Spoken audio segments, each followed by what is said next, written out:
Dans les yeux.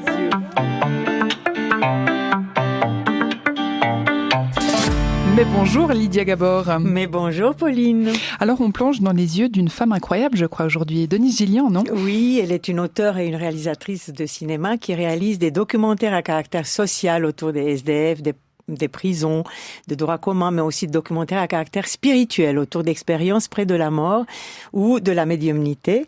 Denise est un esprit pragmatique qui accomplit des enquêtes fouillées sur tous ces sujets car elle aime la précision. Mais depuis plusieurs années, Denise Gillian travaille comme médium guérisseur à l'Atelier Infini à Lausanne.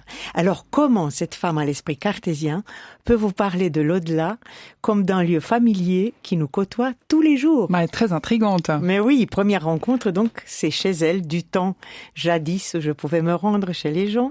Une maison ancienne avec de belles images partout, des anges, des masques, des statuettes de voyage, à moins que ce ne soit des esprits déguisés. Une maison qui semble vivante et dont les escaliers en colimaçon pourraient se mettre à bouger comme dans le film sur Harry Potter. J'en gardais un excellent souvenir et donc, en ces temps troublés, je voulais entendre ce qu'elle avait à dire d'inspirant et qui nous amène peut-être un peu sur les ailes de la liberté. Je l'ai donc appelée pour savoir comment elle vivait son confinement. Eh bien, c'est un confinement qu'elle prend un peu comme une retraite spirituelle, en retour sur soi, une manière de se rassembler sur soi-même avant de repartir du bon pied. Alors évidemment, tout d'un coup, le fait d'être bloqué, parce que dans mon métier, j'ai dû arrêter à peu près toutes mes pratiques, pas toutes, mais le fait d'être arrêté comme ça dans mes pratiques de séances thérapeutiques, de séances de médiumnité, a fait que je me suis retrouvée avec beaucoup plus de temps libre, que j'utilise avec, je dois dire, bonheur pour pratiquer le yoga, faire des méditations. J'ai lancé dernièrement la Voie de la Tortue, qui est en fait une pratique toute simple, écologique, mais qui demande d'y consacrer quelques minutes par jour pour le bien-être de soi et de la terre. Donc ça me permet de le pratiquer. Et j'ai une chance énorme par rapport à d'autres gens, peut-être qui sont plus en difficulté, c'est que je vis dans une grande maison avec jardin. Est-ce que quelque chose dans votre vie d'avant ou dans votre enfance vous préparait à avoir des capacités de vivre le confinement? Est-ce que vous avez vécu des moments de confinement, ne serait-ce que punis dans votre chambre? Alors, je n'ai jamais vécu, heureusement, de confinement obligé. Je n'ai jamais été incarcérée, je n'ai jamais été punie et enfermée. Donc non, ça c'est quelque chose que je ne connais pas. Par contre, ce qui m'a préparée au confinement, c'est les retraites spirituelles. Il m'est arrivé de me retirer complètement pour faire un jeûne avec vœu de silence, donc complètement seule dans une chambre d'hôtel par exemple, ou dans une communauté de méditants.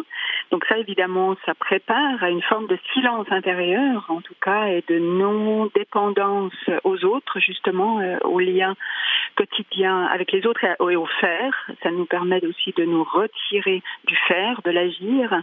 Et l'autre chose qui m'est super utile, comme je le disais tout à l'heure, c'est la méditation. Parce qu'en méditation, il y a l'aptitude à se mettre dans une forme de paix intérieure qui fait qu'on supporte mieux, je pense, n'importe quelle épreuve. Qu'est-ce que vous diriez à ceux qui, justement, n'ont pas cette expérience d'être entrepreneur ou de méditer et qui se sentent impatients chez eux, dans le désir de sortir, de faire des pique-niques ou je sais pas?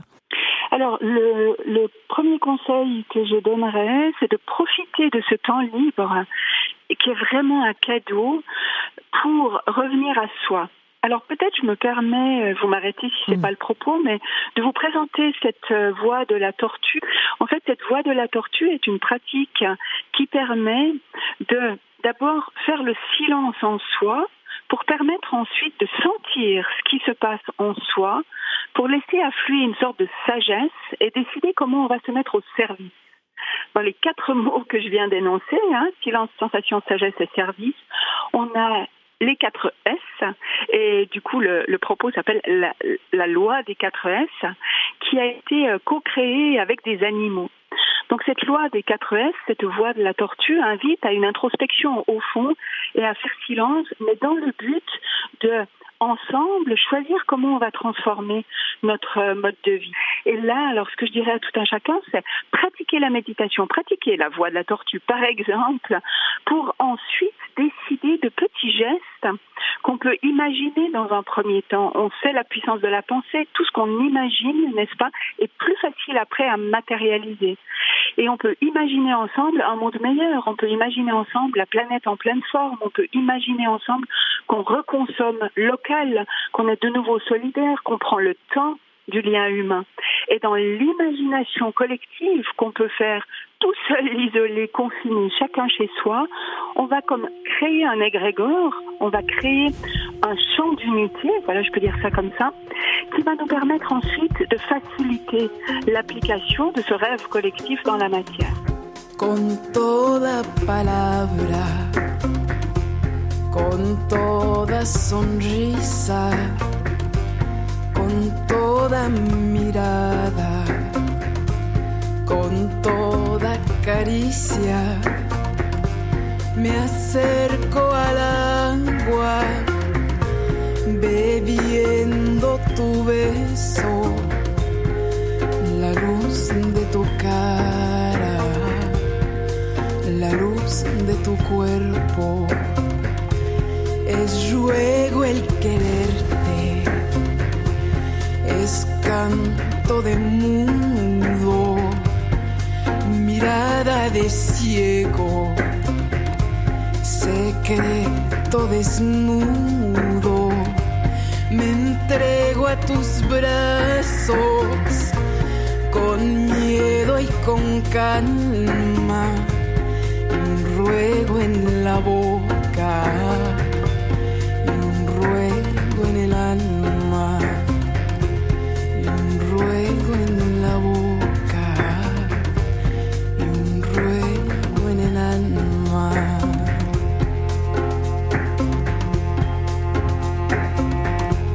Con toda palabra, con toda sonrisa, con toda mirada, con toda caricia, me acerco al fuego que todo lo quema, la luz de tu cara, la luz de tu cuerpo, es ruego el quererte, es canto de mundo, mirada de ciego, secreto desnudo, me entrego a tus brazos, con miedo y con calma, un ruego en la boca, y un ruego en el alma, y un ruego en la boca, y un ruego en el alma.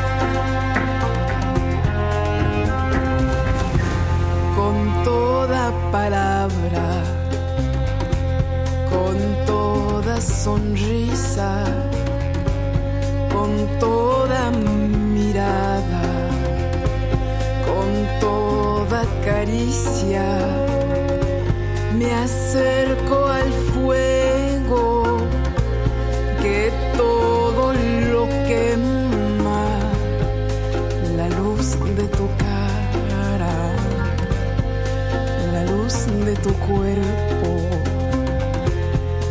la luz de tu cara, la luz de tu cuerpo, la luz de tu cara, la luz de tu cuerpo. De façon un peu plus panoramique, si on s'élève un peu au-dessus de cette situation, qu'est-ce qu'on y a à apprendre ou quel est le sens de cette expérience assez surréaliste qui est arrivée très brutalement? Quel sens on peut donner? Il faut donner un sens à ce qu'on vit. Alors moi qui suis toujours en quête de sens, évidemment, j'ai beaucoup élaboré là autour et en même temps en me gardant de donner un sens restrictif. Je ne pense pas que ce soit une punition du ciel, je ne pense pas que ce soit seulement une crise issue de la désalliance entre l'humain et la terre, mais je préfère en fait y donner du sens en questionnant le bénéfice qu'on peut en tirer. Qu'est-ce qu'on va faire avec tout ça? Et le sens que j'y trouve, c'est de réunifier en fait la question du lien de l'homme et de l'environnement. À travers cette conscience qu'on est tous en train de prendre de l'interdépendance, on voit bien comme un virus qui attaque notre santé, en fait, fait un boomerang au niveau économique, au niveau qui a une répercussion du coup écologique, et on est vraiment dans quelque chose de circulaire. Qu'on prenne n'importe quel aspect de notre existence, il y a une interdépendance entre tous les aspects scientifiques, biologiques, environnementaux, sociétaux. Et c'est ça l'appel. Donc, pour moi, la principale invitation, c'est de se dire comment chacun de nous, par des tout petits gestes, nous allons pouvoir, après, améliorer notre quotidien. Et chaque petit geste que chacun va pouvoir faire est soit un geste constructif, soit un geste qu'on appelle un geste barrière, qui empêchera peut-être de retomber dans l'hyperconsommation, dans le profit, dans cette société qui finalement nous fait beaucoup de mal et qui est très injuste. Alors si je comprends bien, c'est pas un temps où on attend que ça passe, c'est un temps où on doit un peu bosser sur nous. C'est bien résumé. Alors c'est l'invitation que je fais moi et c'est comme ça que j'y donne du sens. Alors pourquoi ne pas se saisir de cette opportunité justement de ce confinement pour essayer d'en faire quelque chose et pourquoi pas essayer d'en faire quelque chose de beau, de bon et de collectif. C'est intéressant de devoir s'isoler tout en pensant collectif, tout en pensant à comment est-ce que finalement on va pouvoir transformer les choses pour reconstruire ensemble parce que finalement c'est ça l'idée. Reconstruire ensemble, les mots de Denise Gillian, médium guérisseuse. Elle vient de publier aux éditions Favre La Voix de la Tortue, une méditation écologique pour petits et grands. Et puis son précédent livre qui a marqué les esprits s'intitule L'au-delà sans peur. C'est aussi aux éditions Favre. Et puis elle propose en cette période de confinement avec 40 autres médiums guérisseurs romans des séances de guérison gratuites ou d'accompagnement à un défunt tous les dimanches entre 9h et 9h30 autour d'une bougie chez soi et toutes les infos sont sur www.atelier-infini.ch. Atelier-infini.ch, voilà pour les gens qui sont intéressés. J'ai posé le téléphone en me disant que je savais pas qui des anges ou de la tortue inspire cette femme, mais le résultat est là. Elle est positive, elle sent que tous ensemble nous façonnerons un futur meilleur. De mon côté, je pense que je vais commencer par la tortue, voire par un ver de terre. C'est un petit début. Oui, c'est un petit début. Et moi par un panda, tiens. Merci Lydia. À tout bientôt. On se retrouve la semaine prochaine pour un prochain. Bien sûr.